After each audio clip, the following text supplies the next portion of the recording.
Hi there, my name is China Richards, and I will be presenting today's micro training on rematches and coordinated entry. What are rematches? If the initial match the housing provider received did not work out for any reason, a rematch needs to be requested. A rematch is triggered when housing providers update the referral need status, or RNS, and HMIS to the appropriate rematch needed status, and this will signal to the coordinated entry team that the match was unsuccessful or the participant may need to be matched to a different project. It's important to note when updating the RNS to rematch needed that this will notify the matching team that the participant needs a rematch, but this does not automatically communicate that the housing provider will need a rematch. The housing provider will still need to submit a new match request, and this can be done in the match request form. The housing provider will complete this form if they need a replacement match when the original match has declined, if that participant was found to be ineligible, or if they were unable to be contacted for engagement. Some best practices to keep in mind when you're using the referral need status is relating to matching or rematching. You want to ensure that the referral need status you are using accurately reflects the reason why the referral did not work out. And this is extremely important as there are certain rematch referral need statuses that would deprioritize participants from receiving a rematch. And these rematch statuses are if a participant um, is not experiencing homelessness, if they are not living in Chicago, and if they are unable to be contacted. We definitely encourage housing providers to put detailed notes in the referral note section, especially when the rematch status indicates to put notes. And this will generally help the coordinated entry team ensure that an appropriate rematch is made if a participant needs a match to a different project. So here are just some different rematch referral need statuses that housing providers will use or may come across generally in HMIS. To the left, here are some referral need statuses as it relates to declination. And then to the right, here are some referral need statuses as it relates to ineligibility. Here are just some more referral need statuses. To the left, here are just some specific referral need statuses, some housing providers may use. And then to the right, here are just specifically some referral need statuses as it relates to vets, and this is only to be used by projects that are serving veterans. So as it relates to lapse referrals, the referral need status CES rematch needed, CES team only, housing provider did not respond, should only be used by the coordinated entry team. As the coordinated entry team, we use this specific referral need status to document where referrals do not meet timeliness standards and the referral has lapsed. So once a referral has lapsed and the referral need status has been updated to the status, no housing provider should update the referral need status from that point on.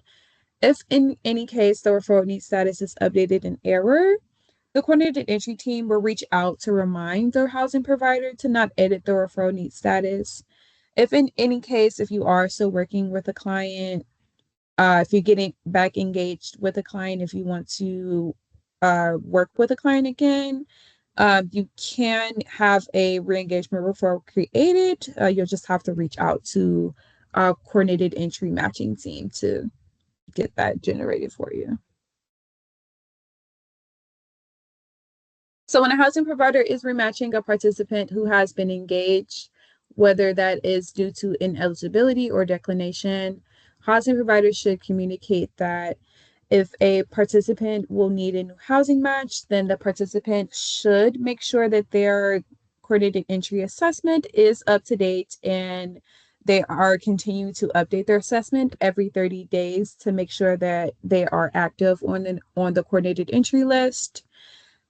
In addition, as well, it is important that housing providers communicate that there is no guaranteed timeline for when participants will receive a new match, as there are other participants that are awaiting a new match or waiting to be matched, and matches are dependent on unit availability.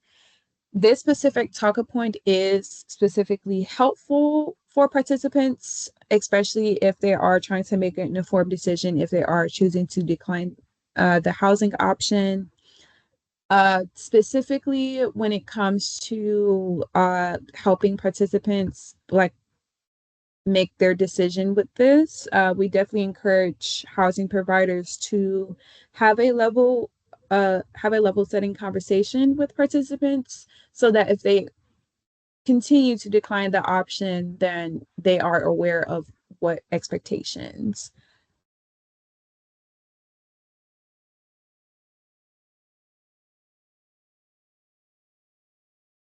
So we did want to shed light on rematches and exits and how they are different from each other. Um, when it comes to rematches, they are made when an initial referral that was received by the housing provider did not move forward. Once a participant is enrolled and has a housing project in HMIS, if they leave the project, then this will be a program exit and not a rematch. And this is because once the status of CES enrolled is set, this is technically a terminal referral need status, which means that this should not be changed once it is set.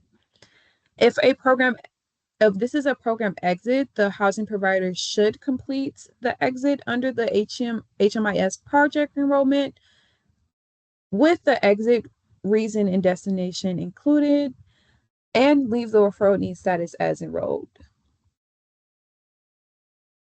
Participants that have been exited from housing projects can complete a new coordinated entry assessment if they are still experiencing homelessness and they are in if need in housing.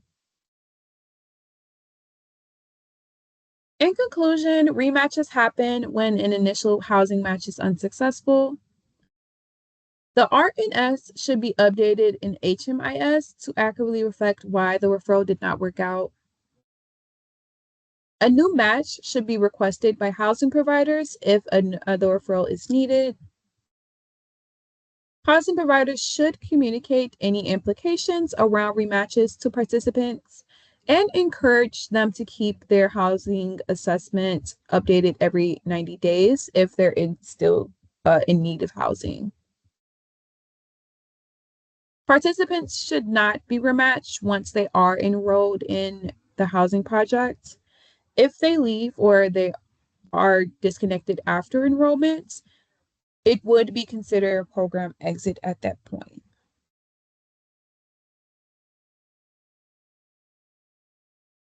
If there are any match related questions, housing providers can reach out to our coordinated entry match team. Can reach out via email here and someone from our team will respond. So I'm just going to switch gears here and I'm just going to tab over to our sample participants. So here is Patty participant. This is our sample clients for our demo today. For this ICA scenario, I am just going to pretend to be a housing provider that is going to go in and rematch this participant due to no contact. To do so, I'm going to click on the Service Transactions tab. Under that, the Service Transactions tab has a couple of different subtabs. The one we specifically want to edit under is the Referral tab. So I'm going to click on that subtab. And then here is the specific referral that I am referencing. I've attempted outreach for this participant, but unfortunately all attempts were unsuccessful. So at this point, I am just going to go in and rematch this participant. So I'm going to go ahead and edit this referral. And I'm going to click on that pencil icon. I'm going to go scroll all the way down to the need status and outcome section. And I want to just note that this section specifically is the only section that housing providers will need to update if they may need to go in and update the referral need status for any reason. So you're not able to see the drop-down menu on your end as the viewer. But again, we are going to be rematching Patty due to no contact. So I am going to be selecting that reflected referral need status. And then I have that here, and I want to make sure that's correct. All right. And when you are satisfied with your changes, I'm just going to click save.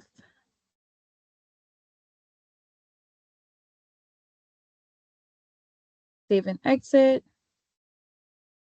And then you would be able to see that change reflected in the need status column.